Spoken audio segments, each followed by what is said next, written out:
Good morning, everyone. I welcome all of you to our seminar series. This is our last seminar for this semester.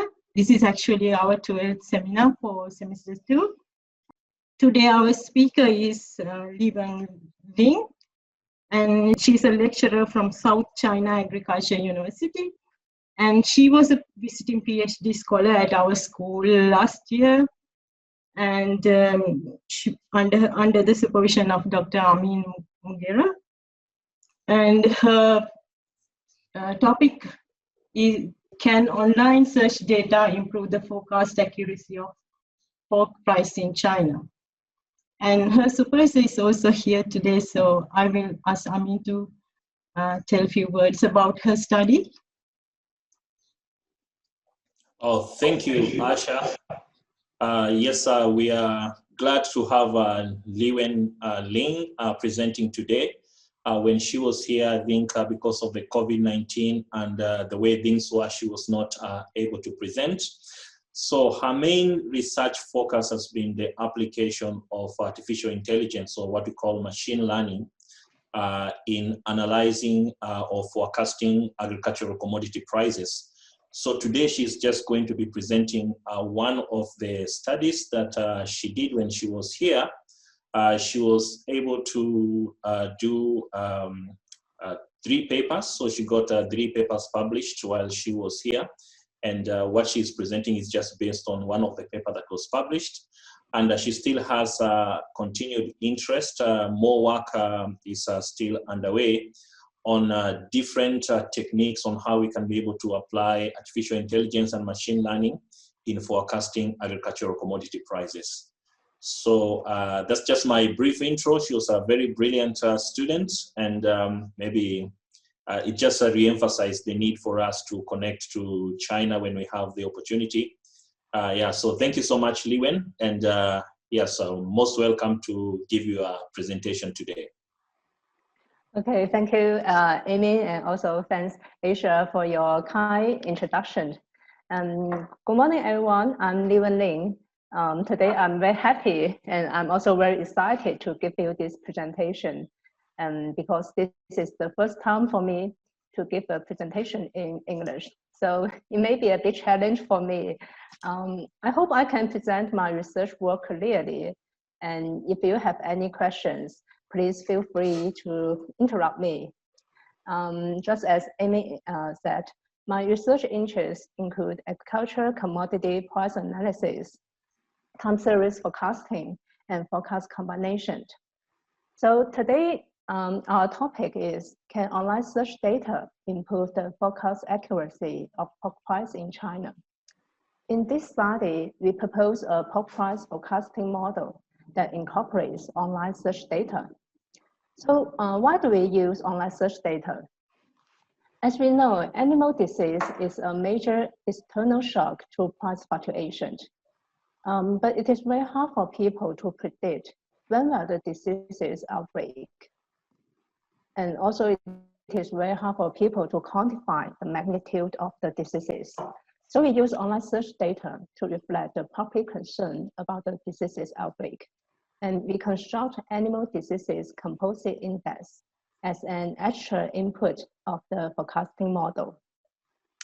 In fact, the idea of online search data has been successfully used in financial market. So here we want to testify whether this new technique is also workable in the area of agricultural price forecasting.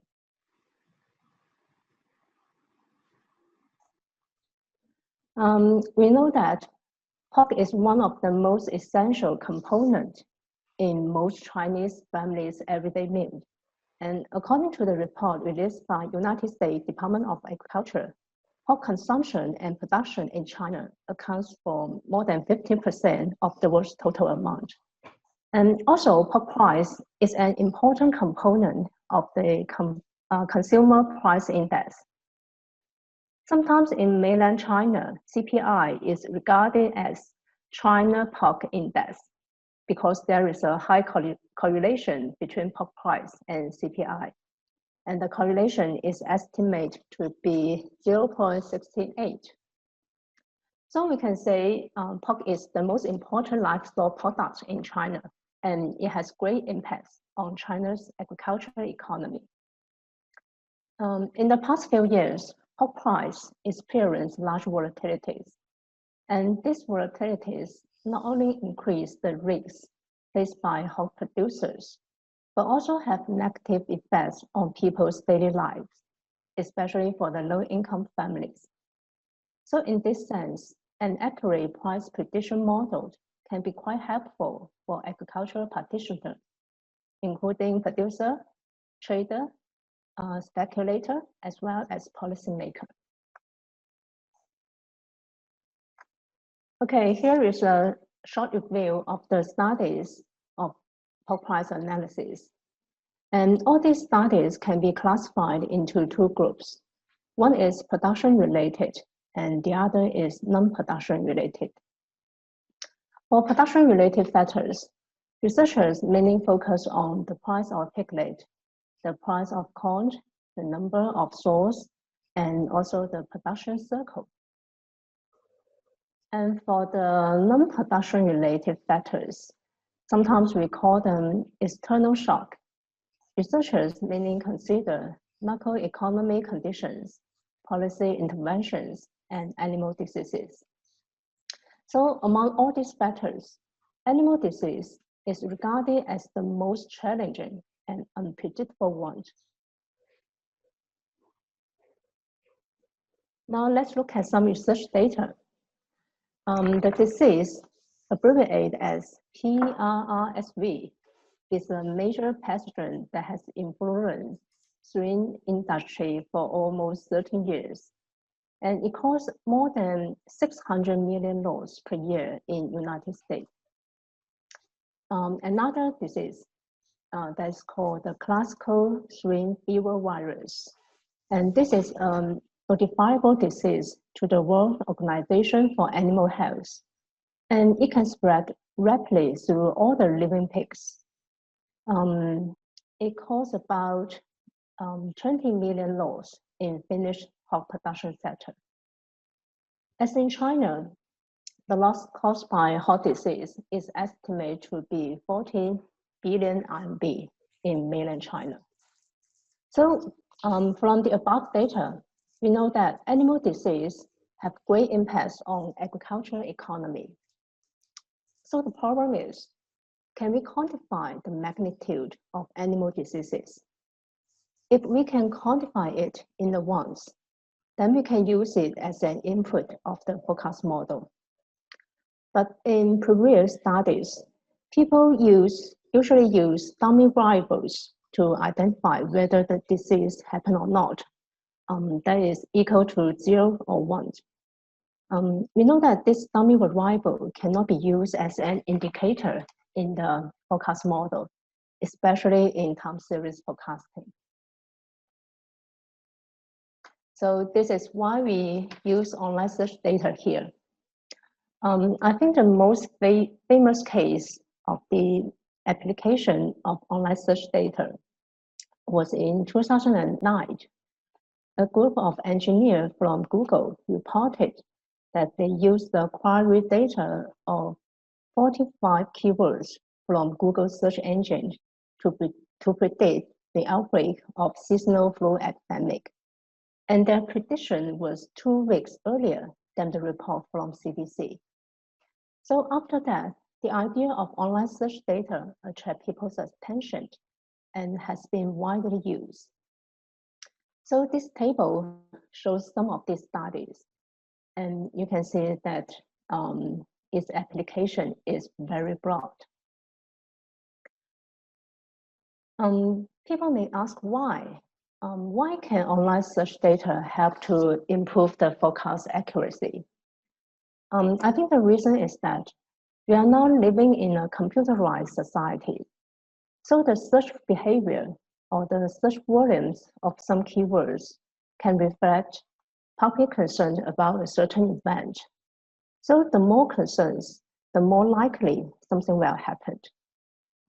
For example, usually 1 or 2 months before Christmas holiday, the search volumes of air tickets and hotels will increase dramatically.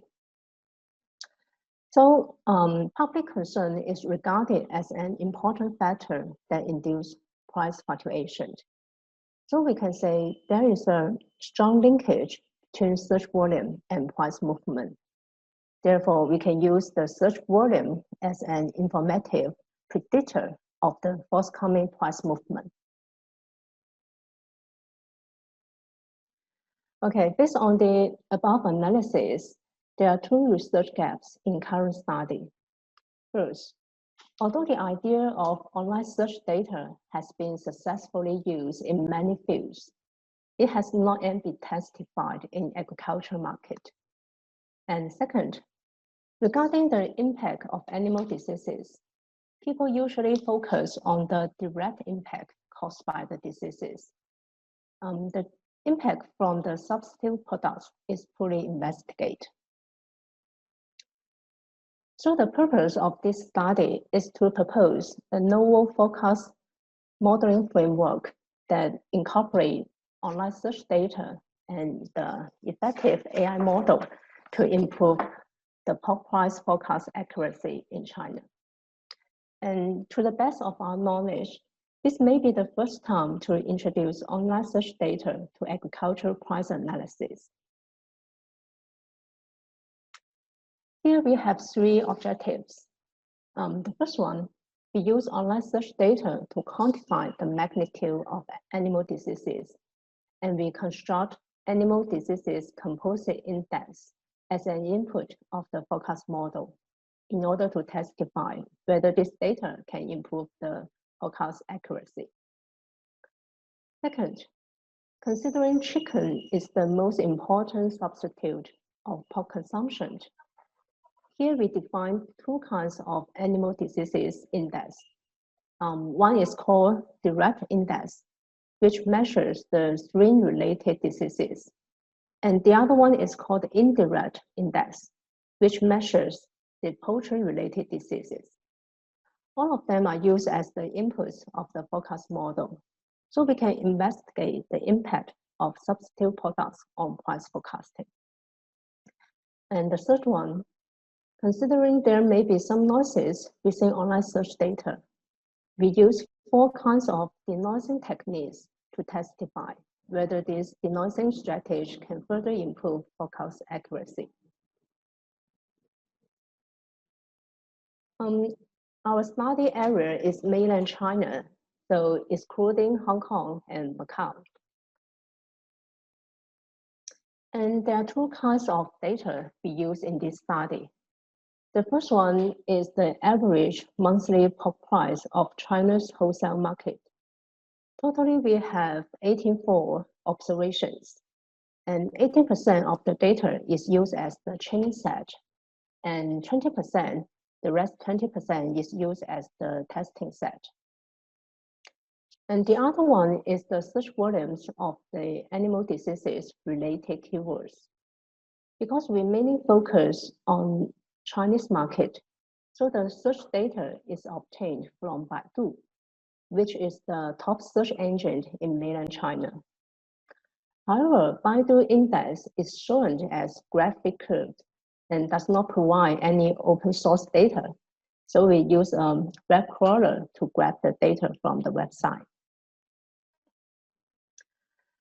Okay, in order to obtain the online search data, first we have to decide the keywords.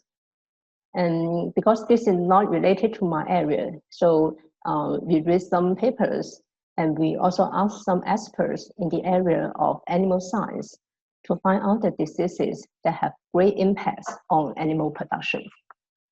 So finally, we have defined 6 keywords for swine industry and 5 keywords for poultry industry. All of these viruses are highly pathogenic.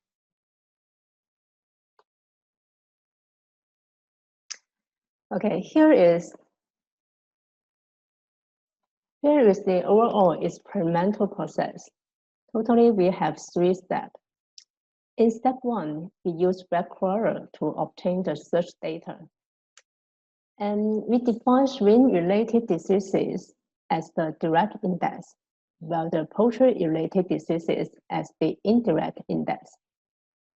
After that, animal diseases composite index, abbreviated as ADCI, are constructed using 3 different methods. The first one, CI1, is called direct composition, which means we assign equal weights to each search keywords.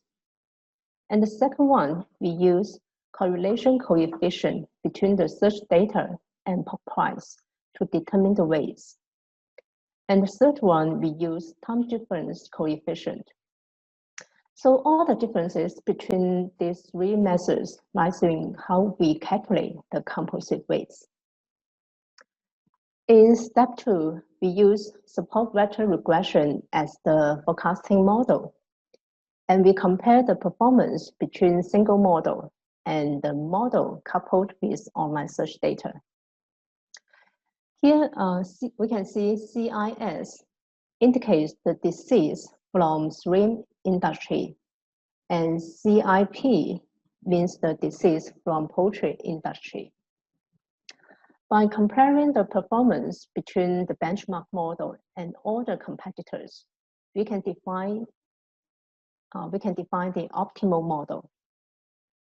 So in step 3, that is for forecast improvement, we use 4 kinds of denoising techniques to remove the potential noise in the original data.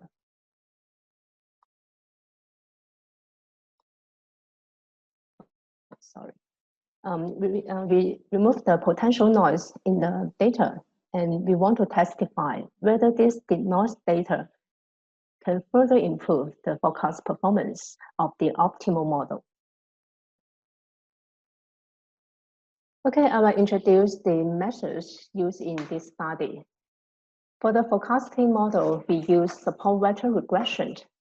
And support vector regression is the regressive version of the famous machine learning algorithm, support vector machine. And we know that support vector machine is widely used in the classification problem, while support vector regression is widely used in prediction problem. And it has excellent generalization capability with high prediction accuracy. In this study, SVR is implemented with our platform. And we know that the results of AI models depends on its initial parameter setting. So here we run the model 20 times to get an average forecast as the final result. As for the denoising techniques, we choose 4 popular methods. One is wavelet decomposition. Wavelet decomposition is a common use mathematical method. And after the decomposition, the original time series can be decomposed into one high frequency and several low frequency components. Usually, the high frequency component is regarded as the noise and can be removed from the original data. However, you have to specify the decomposition level and the basic function subjectively. So different choice may generate different results. Compared to wavelet decomposition, these two empirical mode decomposition and its variant, ensembled empirical mode decomposition. These two are more self-adaptive and data-driven. And during the decomposition process, the basic function is calculated according to the data itself. So they are proven to be highly effective in complex signal processing. And the last one is called singular spectrum analysis. This is another workable signal extraction approach, and it is recommended as a noise reduction method in data pre-processing. The aim of SSA is to decompose the time series into the sum of interpretable components, which including trend, periodical terms, and noises.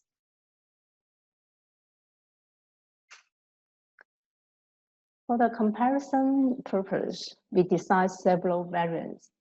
just as we stated before, different composition index methods and also different forecast modeling strategies.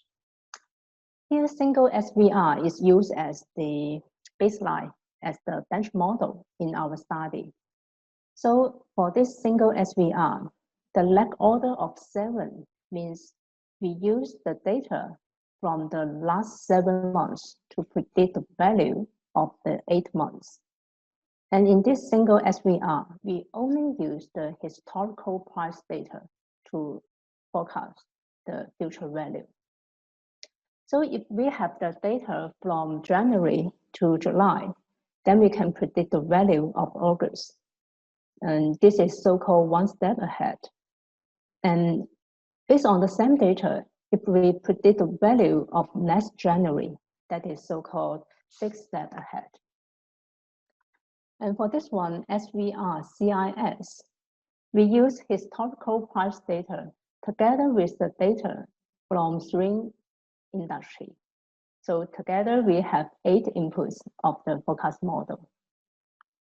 And the next one, SVR-CIS-CIP, we continue to increase the inputs of the model.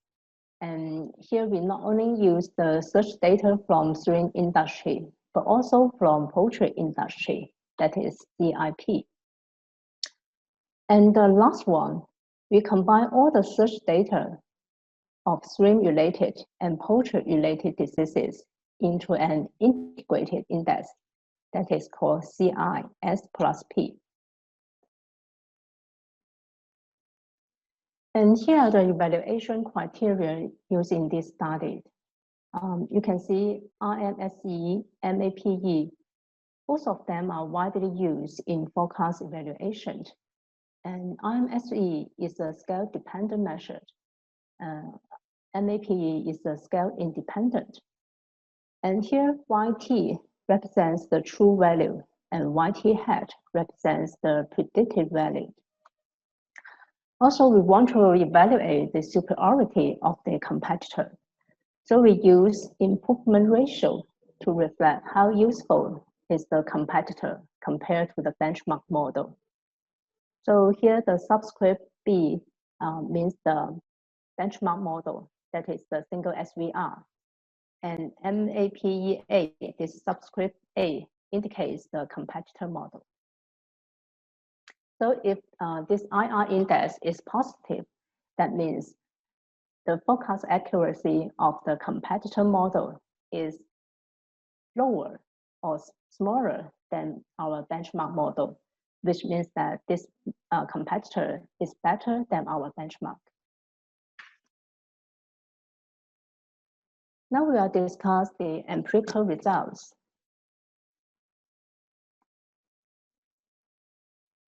Okay, this table shows the forecast accuracy of different models in 3 horizons. Here we use 1 step, 6 step, and 12 step to represent the short-term, mid-term, and long-term forecast task. And SVR here means the single SVR, that is our baseline.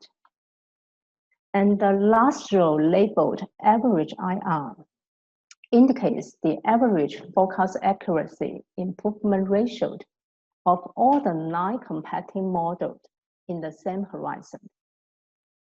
So here we can see that the improvement ratio increase as the horizon increase. For example, the average IR in 1 step ahead forecast is about 20%, right? And in 6 steps ahead, it is about 40%. And in 12 steps ahead, it is more than 50%. So we can conclude that online search data is effective in improving for price prediction, and especially in middle and long-term horizons. Okay, next. In this table, we compare the average improvement rate of each forecasting model across all the horizons. Here is the result in terms of MAPE. And here is the results in terms of IMSE. So based on these results, we can have some interesting findings. First, we can define this model, that is SVR, CIS, CIP, as the optimal one, because you can find that it has the most prominent performance in both IMSE and MAP criterion. And its IR index is on average more than 50%. Second, regarding the idea of incorporating online search data, you can see in most cases, the IR index is positive, which means that the model contains online search data are much better than the baseline, which do not contain online search data. So we can say online search data is workable in improving the forecast accuracy of pop price. And what's more, you can find that the forecast model incorporates the search volume from poultry-related diseases. That is this one, SVR, CIS, CIP, and SVR, CIS plus P. Both of them are superior to the model that only contains the disease from swine-related industry. So we can see this skimped one. Skimped one, we use direct composition. And if we only consider swine-related disease, then the average IR is about 41%. But if we combine the poultry-related diseases, then the IR index is much more than 41%. So this finding is very interesting. It supports our assumption that pork price is not only affected by swine industry, but also affected by its substitute. Here are some pictures of the forecast results in testing set in each forecast horizons. Here we just compare the optimal model with the baseline model. And the blue line is the true value, and the red line is our baseline, that is the single SVR. And the green line is our optimal model. You can see that the result from the optimal model is much closer to the true value compared to the baseline.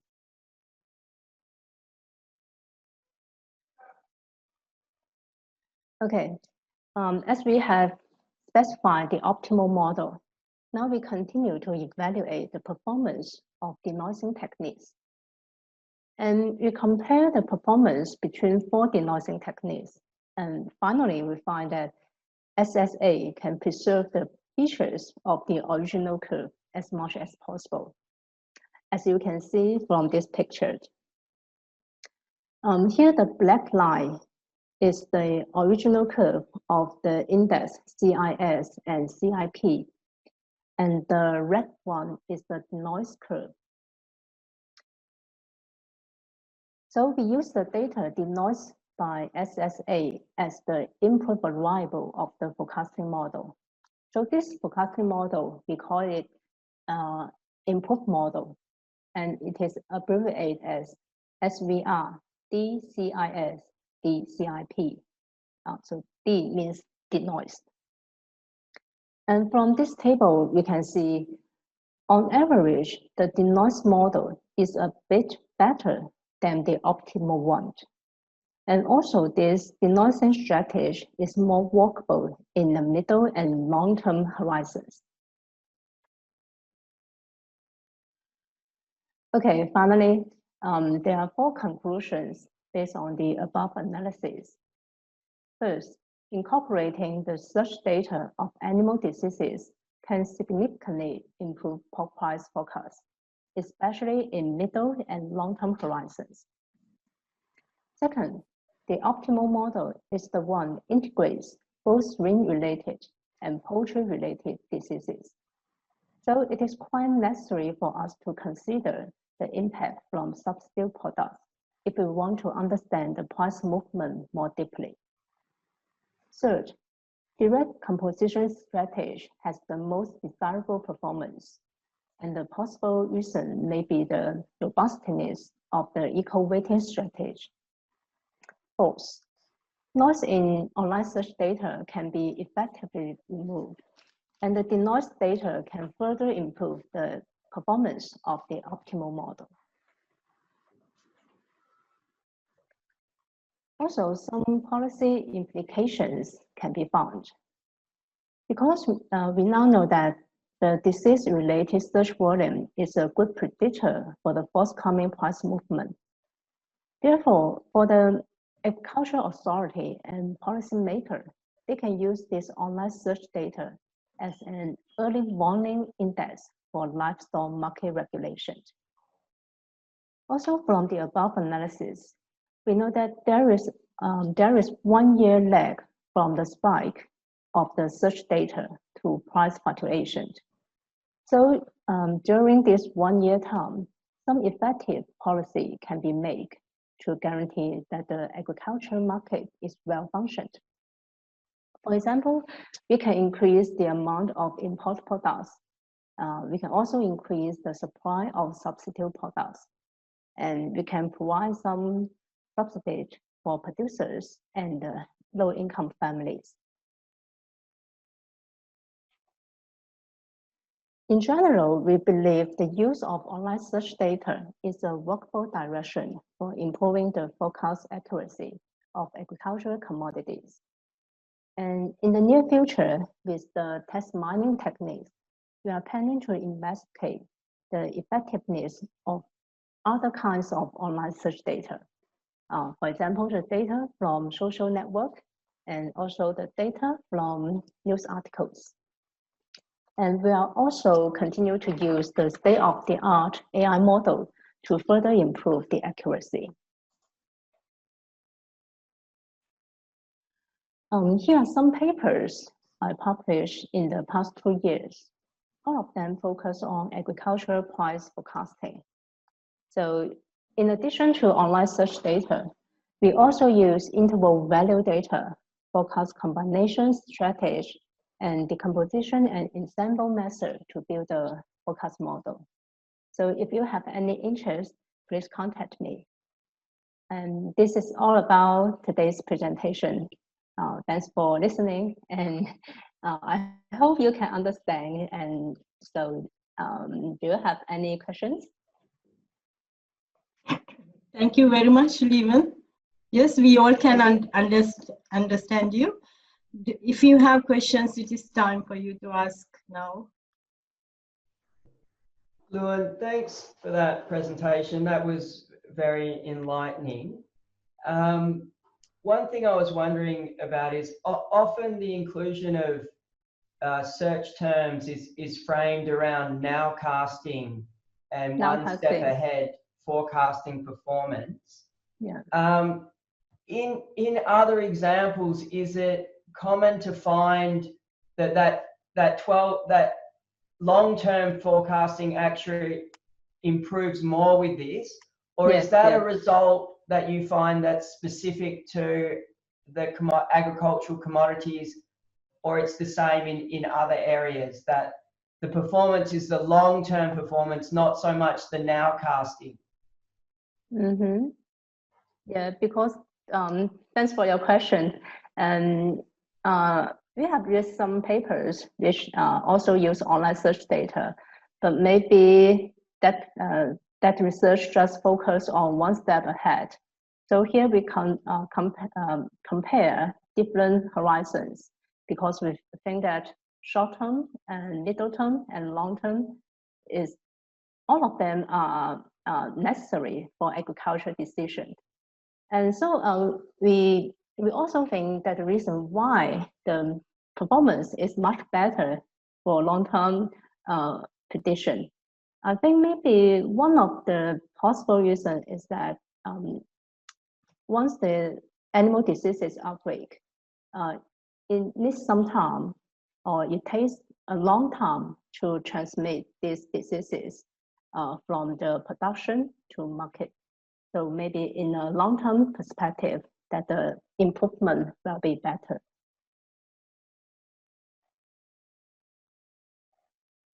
I'm not sure whether I get your question.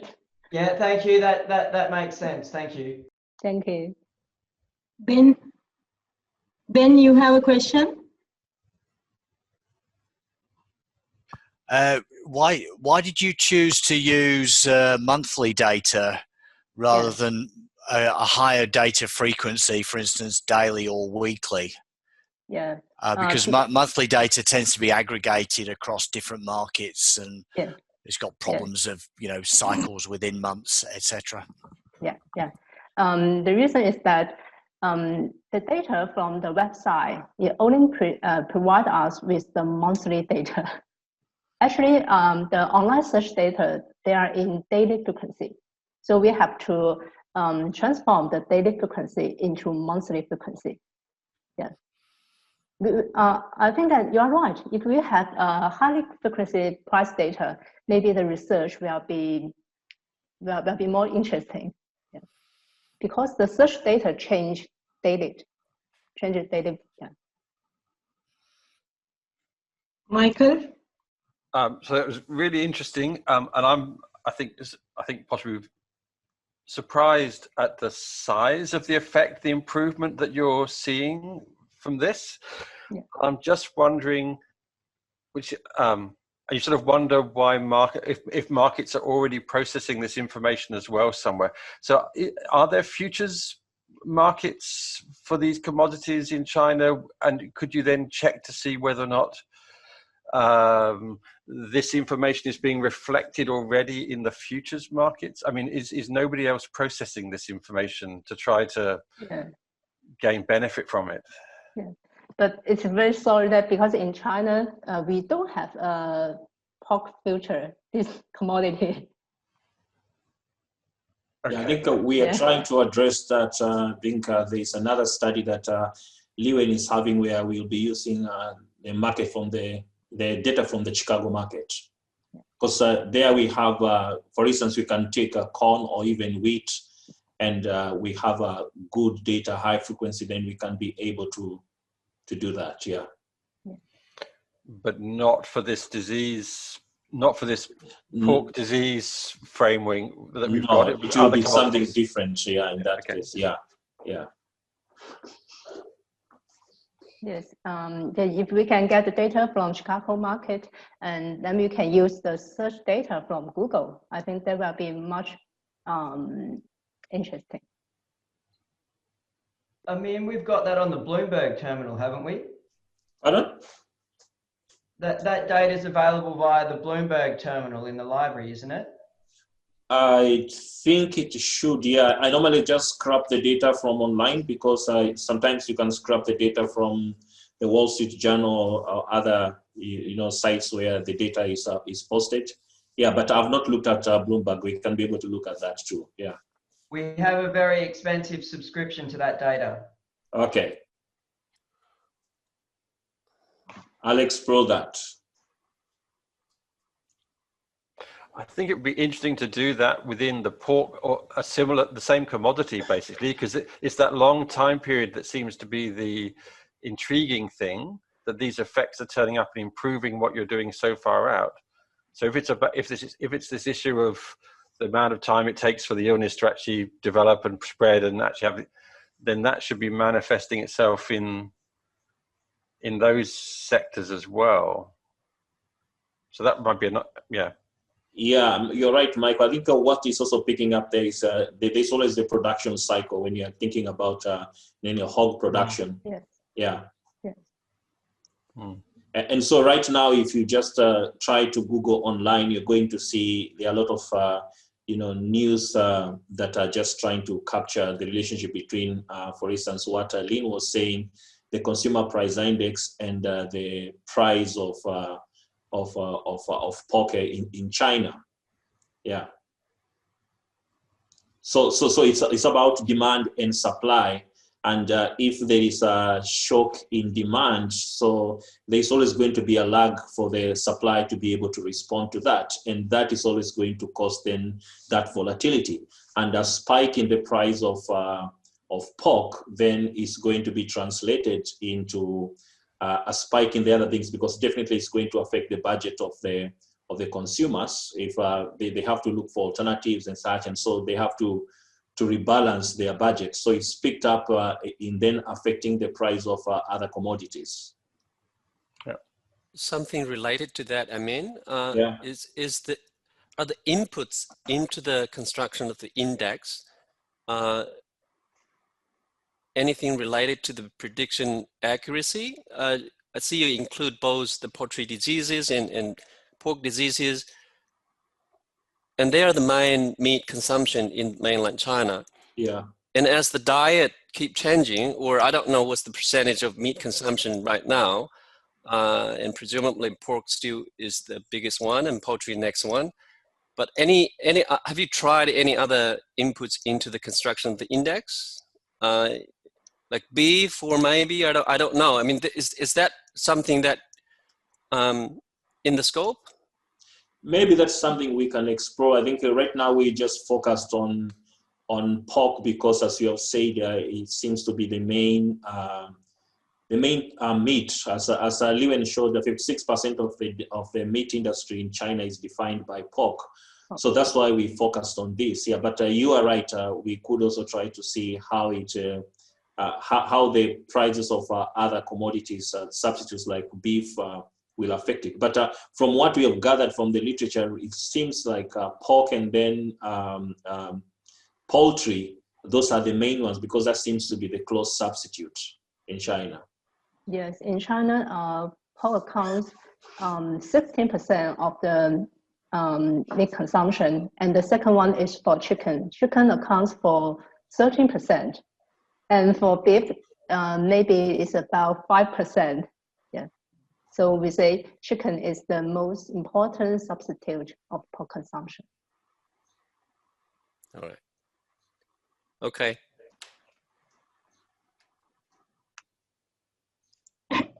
Ben has a question. Yeah, I can see Ben is raising his hand. Yeah. So this is interesting from a biosecurity perspective, in that you might see farmers starting, and you might see farmers starting to search for a disease before it's actually declared. Yeah. So that's quite an interest. If you could, that might be worth exploring further in itself. You know, the fact that it is some measure of the reluctance of farmers to actually say, you know, I think my animals are sick, and declaring it. So they're starting to search, but not contacting the regulators to say, I think I've got this disease. Yeah. Yeah, so we hope we can use this online search data to build an early warning index. Yeah, so the government will know, when maybe half a year that the disease will outbreak, so we can provide some subsidy for the producers in advance. And also they can prepare to provide the subsidy in advance. The only problem with that is that once producers realize that will happen, they'll stop searching for it. Mm. I was just going to make one on the search terms, whether you've come across the Scott and Varian paper where they have, you know, like 100 candidate search terms that they're using to and they're running through those to work out what improves performance. Have you come across that Google based stuff that's come out of there for using their search terms to improve forecasting? No, I haven't looked at that, James. Yeah, I'm not sure Liwen has looked at that either. Yeah, it's pretty. I'll send you it might be useful. I'll send you a paper. Okay. Thank you. So bear in mind, I think if I'm not wrong, when Liwen was doing that, he has put everything in English, but remember that this is being done in China, so it has the search. When you're running the search, was it in Chinese, in Mandarin? No, I understood, I mean, but it's more the concept of how to search many multiple terms. Okay. Any more questions? So maybe what I would say is that I think it was good to have Liwen because she came in and fitted in very well on something that I've always desired to do, and that is move also into the area of price forecasting. But then it needed somebody at least with some background, and she came in with very good background in machine learning, and then we can be able to easily tweak that into agricultural economics and see the kind of work that we can do. And I think we need to attract more students maybe who are interested in this area of price forecasting and how this can actually be applied at a policy level. Yeah, I think we have one student already from Nepal who is finishing a master's. She has been working on price forecasting in Sri Lanka, sorry, not Nepal, in Sri Lanka. Yeah, and it's an area that I have an interest, and I would like to grow this area to see more work that can be done that is more applied and can be of policy relevance. Yeah.